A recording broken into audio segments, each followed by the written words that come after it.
As a scientist, I can tell you that Sundays are only 24 hours long. But with NFL Sunday Ticket and YouTube TV, you get every game every Sunday all in one place. That's upwards of 30 hours of NFL in one day. How can there be 30 hours in 24 hours, you ask? I have a theory. Magic. New users get NFL Sunday Ticket for 8 payments of $34.50 per month. Sign up at NFLSundayTicket.com. Local and national games on YouTube TV. NFL Sunday Ticket for out-of-market games excludes digital-only games and commercial use. Terms and embargoes apply. Availability varies. This episode is brought to you by LinkedIn. Healthcare professionals can lead their careers with LinkedIn.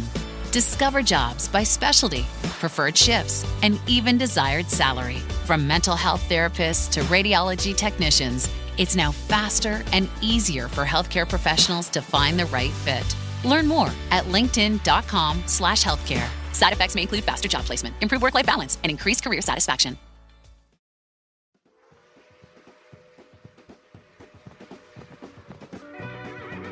This podcast is part of E2C Network, where we share the whole Auburn experience. Hello and welcome to War Horses, the only college equestrian podcast that had to rethink its preseason rankings philosophy because a certain red and black national championship team just keeps defying convention. I am your host, Auburn Elvis. Let's talk about some college equestrian. Well, since this is the first week of the season, we do not have any meet recaps to go over, so we're going to jump straight into the official Auburn Elvis College Equestrian Rankings. Now, these are not the NCEA rankings. I don't know how they do theirs. They just basically look at last year's results and then inject their own personal bias, and that's how they get theirs. I don't do it that way. Instead, I go by the stats. Now, let me explain what I mean by that. My preseason rankings are based on the strength of each team's returning starters. So I go through the lineups, I look at how many points each rider was averaging per meet, and then I go and I add all that up and I get a picture of what each team is bringing back in terms of how strong their returning starters are. What I do not do is go by equitation over feelings. That's kind of what NCEA does. This is math here. And just so you know, I'm only doing the dual discipline rankings right now because not all of you single discipline teams have posted your 25-26 rosters. Looking at you, Bridgewater, Lynchburg, Sacred Heart, and Sewanee. Since I don't know who all is coming back on those teams, it wouldn't be fair to try to rank everybody because I just don't know how strong the returning starters are. One more thing about this. Now, normally in the past, I would look at just the raw points that all of your returning starters are worth, but Georgia has forced me to change how I do the rankings this year. Basically, if I did it the way I used to do it, then Georgia would be 12th in the nation. And the reason for that is they lost so many dang starters from last season that they ain't got a lot of people there. And even as an Auburn fan, I just couldn't justify that. So thanks to Georgia, I have had to tweak my formula just a little bit. So what I'm doing now is I'm going to take the total points from all the returning starters and I'm going to divide that by the number of starters that a team has coming back. That way, a team like Georgia, they get a benefit of the doubt that they're going to reload a lot of that talent that they're missing. And then there are teams like Fresno State who barely lost anybody. They're not going to get an overinflated ranking just for having a whole bunch of stuff and a whole bunch of people around getting it done by committee. If I had stuck with the old way, Fresno State would be like number 2 overall, which is a bit of a stretch as well. So what you're going to get this preseason are some rankings that are based on how strong the average returning starter is for every squad. All right, enough talk. Let's get into the rankings. Well, one more thing. In most years, generally a team is going to return 12 to 15 of their starters. That's kind of the sweet spot. So if a team returns more than that or considerably fewer than that, that's noteworthy. But generally, if you're bringing back 12 to 15 of your starters, that's kind of what you would expect in any given year. All right, so here are the rankings. The number 1 team is Auburn. Once again, Auburn is loaded with talent. They returned 15 starters, so right in that range I was just talking about. And their riders average getting 55% of their points anytime they ride. Now, the big question, as always with Auburn, is whether the Tigers are going to get the most out of their talent in any given week. Auburn has more talent than anybody else right now, so Auburn is the number 1 team. Number 2 team is Georgia. Now here is where things get interesting. I told you I had to realign how I do the rankings, and that basically is because otherwise Georgia would be 12th, and I just don't think they're that low. When you look at what Georgia's bringing back, they only bring back 8 starters. Even with all that talent they lost, the riders that they're bringing back are pretty strong. So Georgia's number 2. The number 3 team is Texas A&M.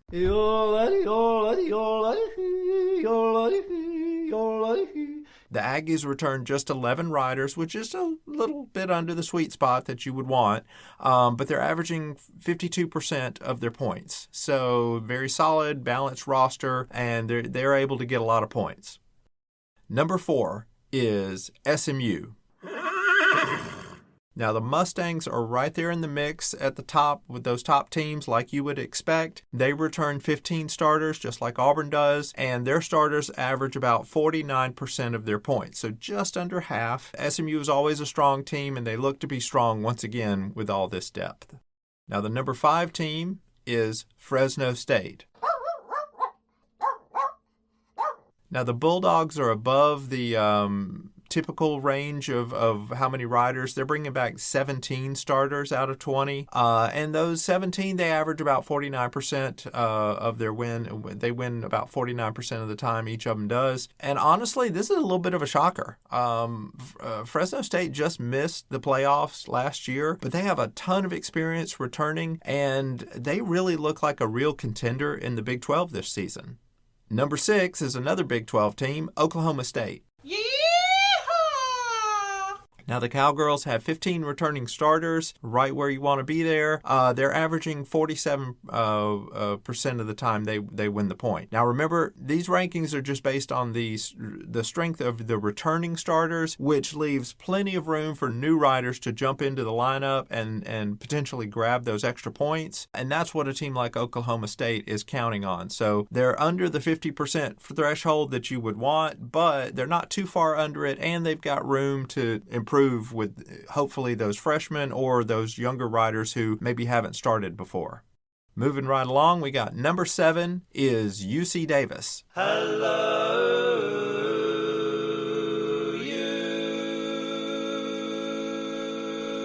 Now, this might be a bit of a surprise to some folks. The Aggies bring back 12 riders, so they're just within that sweet spot.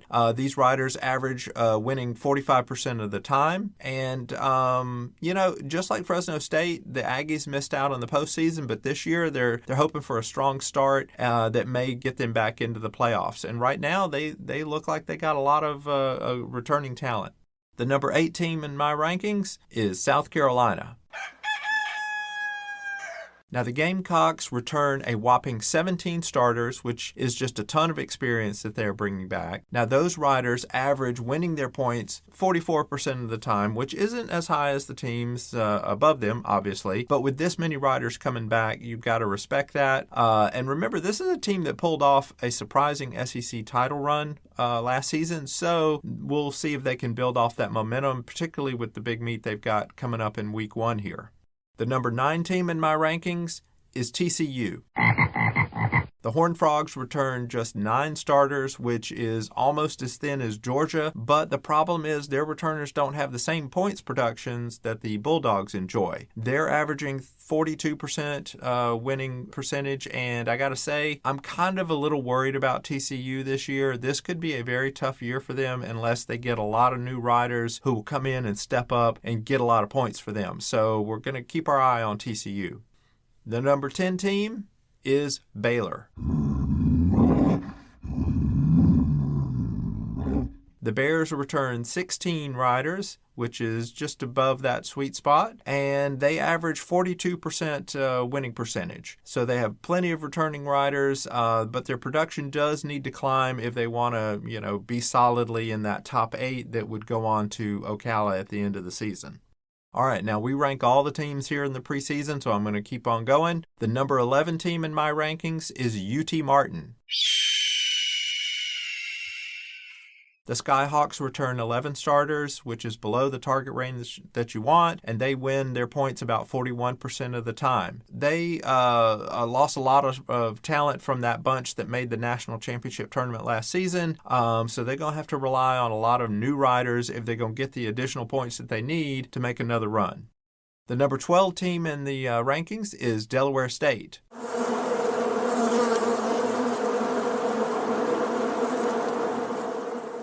The Hornets bring back 15 starters, which is right in that sweet spot, but they are only averaging winning points 34% of the time, which means they got their work cut out for them in what looks to be a pretty challenging ECAC field for them. The number 13 team is South Dakota State. The Jackrabbits return 19 riders, which is way, way, way over the usual range, but their points production average is just 29%. So they got a lot of experience coming back. The question is whether they can turn that into wins. So we'll see. And then lastly, we have Minnesota Crookston down at number 14. The Golden Eagles have not posted their updated roster yet, so I was not able to crunch the numbers for them. But they are coming off their best season in program history, so we're all wondering if they can build on that momentum this year, and we'll see.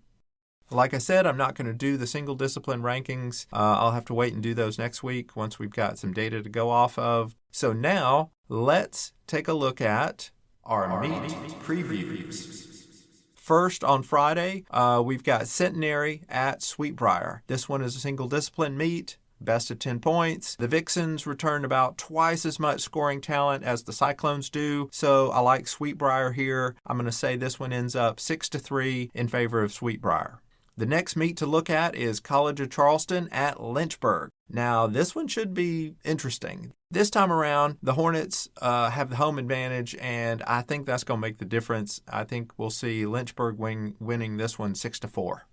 All right, next up we got Suwanee at Minnesota Crookston. Now, this is a single discipline matchup. Even though Minnesota Crookston is a dual discipline team, they're going to ride single discipline against Suwanee. I think this one's going to be close. But in the end, I'm going to give the edge to Suwanee. I'm going to say that they win 6-4. Next meet on Friday, Delaware State at Minnesota Crookston. So this is a dual discipline one. It's also a conference matchup. The Hornets look a little stronger here, so I'm going to pick them to pull out the road win and win this one 12-8 in favor of Delaware State. Okay, next meet is the meet of the week, SMU at South Carolina. Coach Carol Gwynn and South Carolina are going to welcome her old team, the SMU Mustangs, into town, and it is going to be a fantastic Week 1 matchup. Here's how I see this one going. Over fences, I think it's going to be tight. I think this one will probably end up a 2-2 split. Now, there's a chance SMU could go 3-2 here, but I don't know. I feel like 2-2. With being home, I think South Carolina's going to show up. On the flat, the Gamecocks should be a little bit stronger than the Mustangs, and with the home field advantage, I think they might end up taking this event 4-1. In horsemanship, the Mustangs are just very tough. I think they're going to take this one 3-1, and then in reining, I think South Carolina gets back on top with a 3-1 win in this event. When you add all that up, I think we're going to see a 10-7 win for South Carolina to open up the season. Now, we also have action on Saturday. We've got Centenary at Lynchburg. The Cyclones probably going to have a rough going here. Lynchburg is very tough, especially at home, and I think the Hornets are going to roll up big and win this one 8-2 in favor of Lynchburg. Centenary at Bridgewater. This one should be a lot tighter.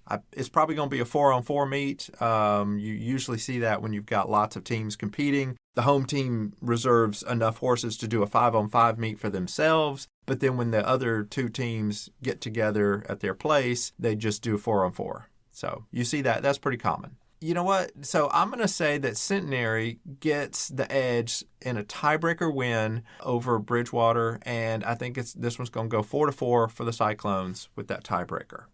And then we have one more meet to look at, Suwanee at Delaware State. Now, this one is single discipline. Even though Delaware State is a dual discipline team, they're going to ride single discipline only versus Suwanee. But I think Suwanee is probably not going to get this one. I think Delaware State is going to win this one 5-3. So that is how I think the meets are going to shake out, and we'll see how it goes. But regardless, it is great to finally be getting back into action after the long off season. And we're already getting some pretty good matchups here in week 1. Now, before we wrap things up, I do want to mention that there were some leadership changes that happened over the offseason at the NCEA. Samantha Hughes stepped down as the executive director at the end of August, and we want to wish her very best in the next chapter of what she's going to do with her profession. Lynn Hickey has now taken over that role. She was previously in the NCAA. Well, now she's stepping up to be the senior executive, and we look forward to seeing her down in Ocala at the national championship this April. And speaking of Ocala, when last we spoke, back at the end of the national championship, there was some talk of reducing the field for the dual discipline national championship tournament from 8 teams down to 4, and they were also talking about moving it to college-hosted sites. But then, of course, 7th-seeded Georgia just went and blew all that up by winning the whole dang tournament. And so once again, it looks like that things are back to where they were, where everybody's going to stay at 8, the field of 8, and it's still going to be down in Ocala because nobody really has a facility that's big enough to host that many teams. So they might as well keep on doing it at Ocala. So there you go. Well, that is all for this show. We'll see how these upcoming meets shake out. When we get back together next week, we'll talk about everything that happened and where the season's headed. Also, follow me on Instagram for the matchup favorites. Put those graphics out the day of the meets. And that's going to do it for this episode. I am your host, Auburn Elvis. Thank you very much for listening, and War Horses. Thank you for tuning in to today's episode on the E2C Network. On your way out, I want to remind you to stop by e2cnetwork.com. It's your one-stop shop for all our content across our podcast, YouTube channel, and much more. To stay up to date with us, make sure you're following social media accounts such as Facebook, Twitter, and Instagram. While our content here may always be Auburn sports heavy, if it's orange and blue, it's what we do. War Eagle.